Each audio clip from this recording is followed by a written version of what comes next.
축하드립니다.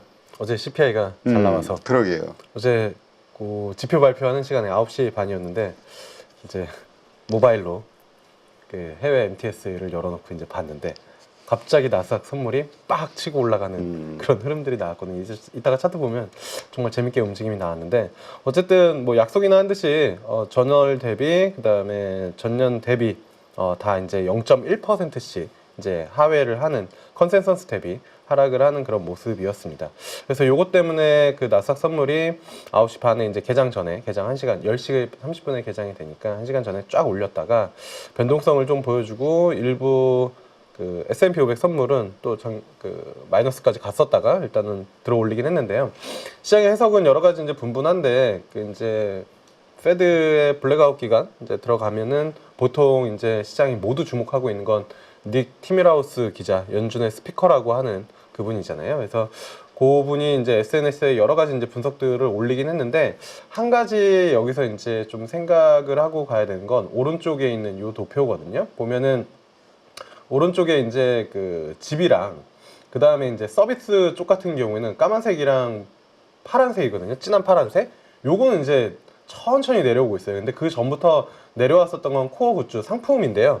요 상품이 잘 내려오고 있었는데 여기서부터 지금 올라오고 있는 그런 흐름이거든요. 요게 관세 이슈일 수도 있고 여러 가지 뭐 이슈일 수도 있는데 이게 이렇게 같이 내려오는 모습이면은 완전 시장이 더 환호를 하고 뭐 정말로 물가가 잡혀가고 있구나 라고 생각할 수 있는데 요 코어 굿즈가 올라온다라는 것은 일부에서는 약간 조금 관세랑 맞물려서 요거 이제 상품 가격 당연히 이제 관세 부과하고 하면은 올라갈 수 있으니까 그게 약간 좀 우려감이 있다라고 이제 닉 티밀하우스 기자가 일단은 이렇게 이제 본인의 그 소셜 계정에다가 좀 올려가지고 가져와 봤는데 그래서 PC 물가까지 이제 또 확인을 해야 되는 그런 흐름입니다. 그 추이까지. 그래서 어제 일단은 CPI는 잘 나왔는데 요 이제 코어 굿즈가 이렇게 바닥 찍고 올라오는 0 기준선 위쪽으로 올라오는 요런 모양새여서 요거를 좀 살펴보자. 이제 좀 말씀을 드려보도록 하겠고요. 일단은 증시 같은 경우에 요약해 보면 말씀드린 것처럼 그 CPI 잘 나왔고 그 다음에 이제 갑자기 잘 나와가지고 나스닥 선물 쫙 올라가고 있는데 그 캐나다 쪽에서 이제 우리도 하겠다라고 하면서 이제 철강, 알루미늄, 뭐 관세 이런 이슈, 그러니까 EU 쪽에서도 그렇고 캐나다 쪽에서도 그렇고 사실 캐나다가 이제 미국이랑 붙어 있으니까 가장 친한 나라였는데 이제 트럼프 대통령의 여러 가지 이제 관세 정책 그리고 캐나다를 뭐 51번째 주로 하겠다 뭐 이런 이제 이야기들 때문에 유럽과 캐나다가 이제 손을 잡고 같이 이제 미국을 약간 공격하는 그런 모양새가 좀 만들어지고 있는데 요것 때문에 일단은 장중의 변동성이 좀 확대가 되는 그런 모습이 있었습니다. 그래서 결론적으로는 다우가 0.2% 하락을 했고요. 나스닥은 기술주들이 뭐 저가 매수가 상당히 좀 세게 들어왔습니다. 테슬라도 그렇고 엔비디아도 그렇고 그다음에 팔란티어도 그렇고 그런 종목들 올라오면서 1.2% 상승하는 그런 모습이었고요. 그 다음에 그 S&P 500 같은 경우에는 0.49% 그리고 러셀이 사실 어제 흐름을 보면 많이 빠졌었던 빅테크들만 좀 강하게 반등을 했다라는 걸 볼 수가 있어요. 이 지수만 놓고 보더라도. 왜냐면 러셀 같은 경우에도 0.14%밖에 이제 반등을 못했고 그다음에 다우는 오히려 하락을 했고 그다음에 S&P 500도 0.49% 정도 상승을 했으니까 그냥 빅테크 위주 그리고 테슬라, 엔비디아 위주로 나스닥 중심으로 이제 상승을 한 거고요. 거기에 이제 필라델피아 반도체 지수가 2.45% 이제 좀 상승하는 그런 모습을 좀 보여줬습니다. 야, 오늘 반도체 주들 한번 기대해봐도 될까요? 어제 많이 올랐어, 근데 우리가. 어제 이제 SK하이닉스가 진짜 셌죠. 어제 셌어요. 그리고 삼성전자도 이제 셌고, 이게 아마 오늘 동시만기잖아요. 오늘 동시만기에서 어느 정도 외국인들의 수급 포지션이 하루 이틀 전부터 우리 그 미국 시장 4% 빠질 때부터 개프락해서 올리고 어제 이제 또 올리고 그렇게 이제 드리블을 좀 하고 있는 것 같은데. 그럼에도 불구하고 어제 그 야간 선물은 강했습니다. 그 MSCI 코리아 ETF도 강했고 야간 선물도 장중에 한 2%까지 이제 움직임이 좀 나오는 그런 모습이었는데 오늘까지 좀 강할 것 같고요. 그 이후에 이제 만기 이후에 포지션을 또 어떻게 그 외국인들이 짜느냐가 이제 중요할 것 같은데 일단은 CPI가 이렇게 좀 나왔고 그 다음에 이제 좀 전에 말씀드린 것처럼 그 이제 철강, 알루미늄 요거 이슈가 좀 있고요. 그 다음에 국채 금리랑 달러 변동성 좀 확대가 있었다 정도로 보시면 될 것 같고, 차트 잠깐만 보고 넘어가 보면은 대략 이런 흐름이거든요. 나스닥인데 반등이 나오긴 했는데 어제 이제 여기 5일선 부근에서 이제 저항을 좀 받는 그런 모습. 그러니까 다이렉트로 거의 쭉 밑으로 흘러내린 그런 모습이잖아요. 그래서 지금 약간 저점을 잡아가려고 하고 있는 그런 모습인 것 같고, 사실 시장에서 테슬라를 여기서 더 얼마나 밀겠느냐, 그리고 엔비디아도 실적도 사실 잘 나온 거잖아요. 4분기 실적 잘 나왔는데 그걸 또 얼마나 더 밀겠느냐라는 저가 매수가 일부 좀 들어오는 측면이 있었다라고 보시면 좋을 것 같고, 여기서는 변동성은 좀 계속 있을 것 같아요. 그래서 결국엔 5일선은 올라타고 11선과 5일선은 어떻게 돌리느냐에 따라서 이제 움직임이 좀 나올 텐데, 이 구간에서는 변동성은 상당히 좀 지속될 가능성이 좀 높다라고 뭐 시장도 그렇고 저도 그렇게 예상을 하고 있고요. 문제는 약간 S&P 500인데요. S&P 500이 생각보다 반등이 좀 약합니다. 그러게요. 이게 네. 좀 너무나 낙폭이 크기 때문에 이런 네. 데서 반등이 세게 나와줘야 아 추세적으로 이렇게 다시 올라갈 수 있겠구나 네. 이런 예상을 할 수가 있는데 그러니까 어제 반등이 나오더라도 5일선도 터치를 못하는 그런 모습이었거든요. 나삭 같은 경우에 5일선까지 좀 올라왔는데, 그리고 지금 요 위에서부터 이렇게 내려온 하락폭이 있잖아요. S&P 역사상 이거 뭐 집계한 이후로 이렇게 빠른 속도로 이만큼 조정받은 게 역대 5번째라고 얘기를 하더라고요. 그만큼 이번 하락이 상당히 가파르게 이제 내려온 그런 흐름이고, 그 다음에 이제 반등이 나오는 그런 모습이긴 한데 생각보다는 좀 세게 나오진 않아서, 반등이 나오더라도 뭐 이런 자리까지는 열려 있거든요. 그냥 기술적으로도 5,700까지는 그냥 뭐 아무 이슈 없이도 저가 매세가 들어오면서 올라올 수는 있어요. 근데 여기 되게 강력한 저항대이기 때문에 여기서 어떻게 움직임 나오는지, 그리고 올라오더라도 장기간 만들었었던 추세를 일단은 깬 거기 때문에, 이 보면은 여기서부터 이어졌었던 추세선이잖아요. 이런 자리는 무조건 저항을 받는 흐름이기 때문에 변동성을 이용해서 뭐 트레이딩하는 그런 뭐 묘가 조금 필요한 그런 구간이지 않을까라고 보시면 될 것 같고, 그 다음에 이제 다우 같은 경우가 계속 좀 약한 움직임인데, 월마트랑 그 다음에 이제 애플이 계속 좀 약합니다. 월마트 같은 경우에는 중국에서 이제 불러가지고 그 저기 뭐지, 관세나 그런 것들 가지고 중국에다가 중국 소비자들한테 전가하지 마, 뭐 이런 식으로 이제 코멘트들이 좀 나오는, 그런 것들이 좀 나오면서 추가적으로 이제 반등을 하지는 못하는 그런 모습이어서, 지수 자체는 어제 그냥 나스닥 중심으로 기술주에 대한 저가 매수가 좀 들어왔다 정도 이상의 해석을 하기에는 조금 어려운 것 같습니다. 그래서 그 정도 체크해 보시면 될 것 같고, 문제라고 하기보다는 계속 눈에 가는 거 말씀드리긴 했지만 애플인데요. 애플 물론 이제 부정적인 분석 보고서가 조금 나와가지고 빠진 측면도 있지만 모양이 개인적으로는 안 좋습니다. 그러니까 220불 요 위에서부터 계속 말씀드렸잖아요. 다른 빅테크들 중에서 유일하게 좀 덜 빠진 종목인데 애플의 움직임이 조금은 심상치 않아 보인다라고 얘기를 했고, 220불 깨지면은 저는 미국 시장 전체적으로 막 강세로 돌아가는 것을 생각하기에는 조금 어렵지 않을까. 오히려 여기서 더 빠지기에는 어렵지만 추가 약세를 애플 기준으로 좀 보겠다라고 얘기를 했는데, 어쨌든 애플이 어제장에서도 다른 기술주들 반등하는 거에 비해서는 반등도 못했을 뿐더러 오히려 1.75% 정도 하락을 하는 그런 모습을 보여줘서 약간 시장을 분석하는데 약간 좀 계속 고민이 되는 그런 흐름입니다. 그러니까 시장 자체가 많이 빠지고 저가 매수가 들어오고 있는데, 그러면은 이런 애플 같은 기업들도 같이 이제 긍정적인 움직임이 나와야 되는데, 어제 이제 뭐 따로 노는 그런 모습들이 좀 있어서 시장을 분석하는데 약간 조금 헷갈리는 흐름이다. 그러니까 오늘 이렇게 반등이 나오긴 했지만 CPI 효과 네. 이것으로 인해서 미국 증시 하락단에 있던 이 미국 주식의 이 추세가 상승적으로 반전될 거라고 보기에는 어렵다. 네, 그러니까 맞습니다. 일시적인 CPI 호재의 반등일 수 있다. 네.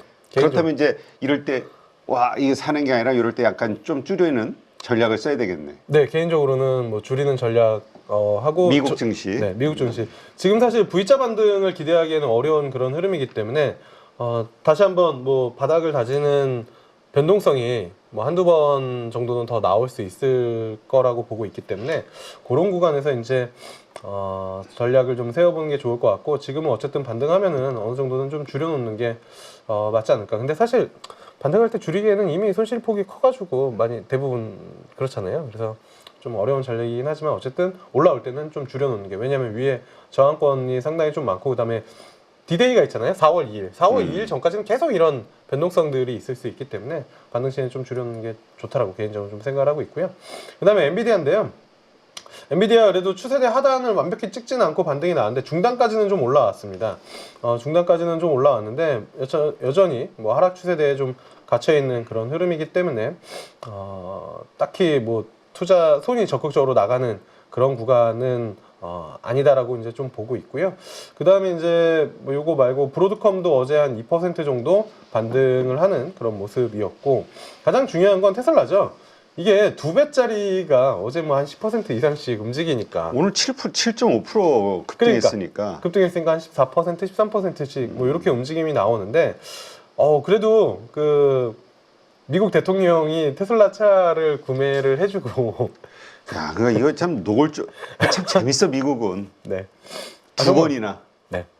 그것도 SNS에 영상으로 동영상으로 올려놓고. 근데 나 같아도 좀 그렇긴 했을 거야. 만약 나를 위해서 지금 막 죽어라 싸우고 있는데 충신인데 그것 때문에 막 저 회사 경영이 어려워지고 불매 운동이 일어나고 하면 맞습니다. 나부터라도 좀 도와주긴 해야지.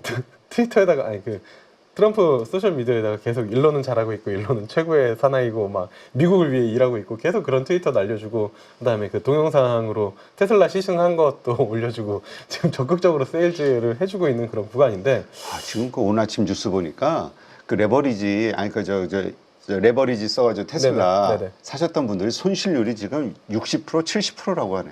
그 정도 되고, 그다음에 3배짜리에 70%인가 80%를 대한민국 투자분들이 보유를 하고 계시다고 이야기를. 진짜? 네. 기사가 그렇게. 하여튼 우리가 참 베팅은 정말 잘하는데 문제는 이게 참 하여튼 테슬라 어떻게든 올라야 되겠네. 우리 이 한국 사람들의 돈이 저쪽에서 사그라지면 안 되잖아. 네, 맞습니다. 그래서 누가 그 얘기도 하시더라고요. 아니, 왜 외화를 저런 데다 낭비하냐. 우리나라도 이런 해외 주식 몇 배짜리를 차라리 그냥 국내 거래소에다가 그러니까 네. 내가 지난번에 그 뉴욕의 헤지펀드 정말 저 골드만삭스 출신 그 헤지펀드 펀드 매니저, 수석 펀드 매니저인데 만나서 얘기하니까 만나서 이제 한국 사람들이 투자하는 이 종목들을 이야기를 했어요. 그러니까 저 미국 주식. 그래서 뭐 그 우리 뭐지 이노데이터, 뭐 무슨 로켓넷, 뭐 예를 들어서 막 그 민 주식이라고 소위 아이온큐 이런 거 얘기하니까 고개를 인상을 쓰면서 설레설레. 아니 너무 위험하지 않아요? 왜 돈을 거기다가 그렇게 많이 투자해요? 얘기하셔야죠. 전투의 민족이라고. 옛날에 한때 그 우리나라가 ELW 전 세계 1위였는데 그것도 규제로 이제 시장이 쪼그라들긴 했었는데, 하여튼 레버리지와 전투의 민족입니다. 배달의 민족이라고 보기보다는 레버리지와 전투의 민족인데, 아무튼 이제 어제 테슬라가 이렇게 좀 반등을 했고, 추세를 돌리려면 그 이제 주니퍼 이제 판매량이 잘 나오거나 아니면 일론 머스크가 도지부서에서 내려와서 정말로 혁신적인 기업가 이미지를 다시 이제 그러니까 가져와야 되는 그러한 흐름인데, 지금은 그냥 어떠한 전략이나 뭐 흐름보다는 그냥 변동성을 이용한 매매가 이제 유효한 그런 구간이다. 여기에서 뭐 테슬라의 여러 가지 장기 비전을 가지고 투자를 하기에는 개인적으로는 좀 리스키하지 않나. 그러니까 물론 주가는 많이 내려왔고 정말로 사시려고 마음 먹었던 분들에게는 좋은 기회지만 굳이 그런 리스크를 크게 감당할 만한 구간은 아닌 것 같다. 아직도 변동성은 좀 많이 남아있다라고 이제 좀 생각을 하고 있는 상황이고요.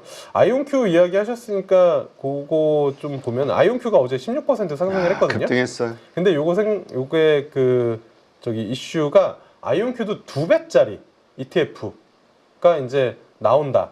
그것 때문에도 이제 우리 또 저희가 가지고 또 단타로 돈을 벌어야 되겠다. 네, 2배짜리니까요. 네, 아무튼 그래서 그런 이슈들이 좀 있었다라고 보시면 될 것 같고요. 그 다음에 이제 팔란티어가 7%, 그리고 인텔이 지금 시간에 아마 강세 움직임일 텐데요. 그 신인 CEO 발표랑 그다음에 TSMC랑 파운드리 합작법인 협상 소식, 그게 이제 같이 작용을 하면서, 그러면서 이제 필라델피아 반도체 지수도 같이 이제 끌어올려주는 그런 모습이었고, 어제 대부분 종목들 애플 빼고는 대부분 다 이제 뭐 흔히 말하는 빅테크들 좋았습니다. 그리고 슈퍼마이크로 컴퓨터도 그렇고 네트워크 관련된 종목들도 좀 괜찮았고, 그래서 이제 뭐 그런 움직임들 좀 있었는데, 이게 계속 변동성이 있는 가운데 뭐 애플이 저는 이제 조금 애매한 거, 애플, 그 다음에 이제 항공, 여행 업종 이런 것들이 계속 이제 그 스태그나 아니면 디플레이션 뭐 이런 것들을 좀 경기 침체 이런 것들을 반영을 하고 있으니까, 이런 종목들이 턴을 할 때가 저는 진짜 미국 시장 찐바닥이지 않을까. 왜냐면 지금 시장은 우려감을 가지고 있는 게 그 스태그, 그 다음에 디플레이션에다가 이제 관세, 요 세 가지 이슈인데, 어쨌든 애플이랑 그 다음에 이제 그 항공 업종들이 좀 돈다는 건 경기 침체 우려는 좀 잠재워 줄 수 있는 흐름이기 때문에, 개인적으로는 애플이나 항공주들이 저점을, 그러니까 턴을 하는, 그러니까 돌려 세우는 움직임 나올 때 조금 미국 시장에 대한 비중을 늘리는 기회로 삼으려고 전략을 좀 세우고 있는 그런 상황이고요. 그 외에 일단 지수단 좀 보면은, 어제 CPI 그렇게 나오다 보니까 움직인 것 중에 하나는 금입니다. 금이 최근에 약간 방향성 없이 움직임 나왔거든요. 근데 어제 한 1% 가까이 이제 상승이 나오는 움직임이고, 얼마 안 남았습니다. 3,000달러. 얼마 안 남은 그런 움직임이어서 직전 고점 넘기면 이제 3,000달러 움직임 나올 수 있는 그런 모습이고, 그 다음에 이제 비트코인 같은 경우에도 변동성이 계속 있긴 한데 추세적으로는 움직임이 크지 않은 그런 모습이다라고 보시면 될 것 같고, 뭐 코인베이스 기준으로 보더라도 하락 채널대에 들어가 있는 그런 상황이다라고 이제 좀 보시면 좋을 것 같습니다. 그리고 이제 그 중국 쪽 보면은 항생은 진짜 잘 버티는 것 같아요. 이게 보통 그런 기사 나오면 거기가 약간 이제 단기 고점이긴 한데, 미국 주식 팔고 중국 주식 가야 된다라고 기사들이 요즘에 경제지나. 그래도 그 소리에 가는 세력이, 아니, 그러니까 가는 또 돈들이 있겠지. 네. 그걸로 이제 일단 초반에는 좀 버티겠지. 어제 기사 타이틀이 딱 그렇게, 강남 부자들 중국 쪽 간다, 뭐 중국 주식 산다, 뭐 이런 기사 타이틀이 딱 달리더라고요. 그래서 이런 기사 나오면은 단기적으로는 그 시장은 약간 고점이긴 한데 라는 생각이 들긴 하는데, 어쨌든 지수 자체도 약간 좀 애매합니다. 그러니까 그 양회 그것도 이제 끝났고 추가적인 모멘텀이 그렇게 많지는 않은 그런 상황이어서 옆으로 조금 항생 기준으로 옆으로 좀 횡보하고 있는 그런 흐름이다 정도로 보시면 좋을 것 같고요. 지금은 사실 어떠한 전략을 세워서 막 시장을 대응하기에는 조금 까다로운데, 개인적으로는 미국 주식은 단기간에 많이 빠졌고 턴을 할 건데, 턴을 하는 기준점을 뭘 볼 것이냐, 저는 개인적으로는 항공주랑 애플 쪽이 턴을 해야 그쪽으로 좀 적극적으로 투자할 수 있는 그런 기회가 생길 것이다 라고 생각을 하고 있다 정도로 이제 좀 말씀을 드려보도록 하겠고요. 우리나라 증시 잠깐 좀 보면은 MSCI 그 한국 ETF가 어제 2.3%고요.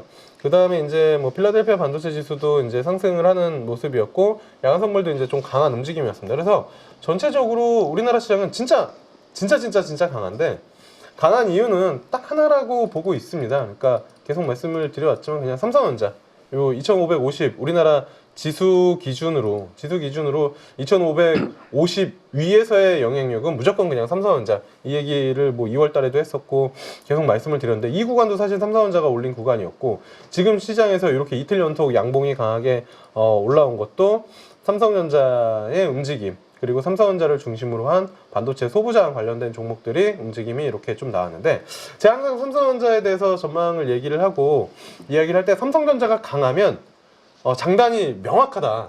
그러니까 장점은 지수는 좋다. 근데 단점은 이 삼성전자의 필살기 흡성 대법을 하면서 다른 쪽 섹터의 수급을 가져가는 그 역할을 하기 때문에, 다른 쪽에서 이제 투자 비중이 조금 높으신 분들에게는 삼성전자의 상승이 그렇게 달갑지는 않다. 어제도 이제 그런 움직임이 나왔는데요. 삼성전자가 이런 움직임 나오다 보니까 대표적으로 어제 이제 수급이 뺏긴 섹터가 방산이 어제 하나에어로도 이제, 하나에어로보다 현대로템이 조금 더 극적이긴 하죠. 현대로템이 11% 정도 올라갔다가 이제 오후장에 보합 수준까지 내려가서 2% 움직임이 나왔고요. 그 다음에 LIG 넥스원이죠. LIG 넥스원도 어제 플러스 2%에서 마이너스 10%대까지. 그냥 삼성전자가 계속 삼성전자, SK 하이닉스가 계속 강하니까 반도체인가벼 하면서 다른 쪽 섹터들을 이제 때리고 그쪽으로 넘어가는 그런 움직임들을 보여준 게 어제 대표적으로 이제 방산 쪽 그리고 한국항공우주도 어제 이제 강했었는데 차익 실현이 나왔고, 시간외에서는 일부 반등이 좀 나오긴 했는데, 방산도 많이 오른 데다가 계속 여기 방송에서도 말씀드렸지만 유럽에서 자국 그 무기를 쓰려고 하는 움직임. 근데 그게 단기간에 안 될 것이다라고는 모두 다 알고 있지만, 왜냐하면 그간 계속 국방비를 줄였었던 거였고, 그쪽 이제 흔히 말해서 산업 체계가 많이 이제 다운되어 있었던 상황이기 때문에 단숨에 끌어올리기는 어렵지만, 어쨌든 그런 이제 차익 실현 빌미나 욕구가 있는 그런 상황에서 어제 삼성전자가 올라오다 보니까 그런 움직임 나왔고, 대표적으로 또 어제 조선 변동성이 상당했죠. 이게 이제 삼성중공업인데요. 플러스 8%에서 보합 수준까지 갔고요. 그 다음에 이제 그 어제 그 HD 현대 요거 조선 해양 같은 경우에도 어제 플러스 3%에서 마이너스 2%. 그래서 삼성전자랑 반도체가 움직이다 보니까 수급을 아예 그쪽으로 뺏기는 모습이었고, 상대적으로 그런 가운데 견조했었던 섹터는 화장품, 그 다음에 피부 미용 의료기기 이쪽인데, 여기는 사실 그렇게 투자하시면은 약간 좀 괜찮은데, 그러니까 중장기로 투자하시는 거 말고 내가 약간 그 트레이딩으로 조금 이쪽 섹터를 접근해 보겠다 하시는 분들은 수출입 데이터가 그 11일, 21일, 31일, 그다음에 월초 나오잖아요. 딱 그 한 2, 3일 전에 들어가면 수출입 데이터 잘 나오면 이제 쫙 한 번씩 땡겨주고 이러니까, 그렇게 이제 뭐 매매하는 방법도 있다 정도로 이제 좀 보시면 좋을 것 같고, 그래서 오늘도 반도체가 강하면 여타 섹터들은 또 수급을 추가적으로 좀 뺏겨 나갈 가능성이 있고, 그 전에는 이제 방산, 조선, 제약바이오가 이제 강하면서 그쪽에서 수급이 돌다가 2차 전지로 서로 수급을 나눠 먹는 그런 흐름이었다면, 지금은 반도체라는 삼성전자와 SK하이닉스라는 대장이 오다 보니까 삼성전자, SK하이닉스가 움직이면 방산, 조선, 제약바이오, 2차 전지까지 수급을 뺏기는 그런 모습이 나타난다 정도로, 그래서 반도체와 비반도체 쪽의 수급 밸런스가 계속 나오고 있는 흐름이고요. 어제 그래서 오후장에 알테오젠도 그런 움직임이었습니다. 이게 뭐 롱숏 이슈도 좀 붙었다라고 뭐 그 흔히 말하는 찌라시성으로 좀 돌긴 했었는데, 어제 이제 장중에 또 마이너스 한 4%. 그래서 반도체가 움직이면 다른 섹터는 좀 약한 움직임 염두를 해 보시고, 근데 오히려 반도체가 이렇게 계속 치고 나가기에는 뭐 애매할 테니까, 그러면은 요런 기회로 저는 뭐 방산이나 조선이나 제약바이오를 조금 받아보는 그런 전략도 좀 좋아 보인다. 근데 우선순위는 제약바이오, 그 다음에 조선, 그 다음에 방산순, 이렇게 좀 개인적으로는 생각하고 있다 정도로 말씀드려보도록 하겠습니다.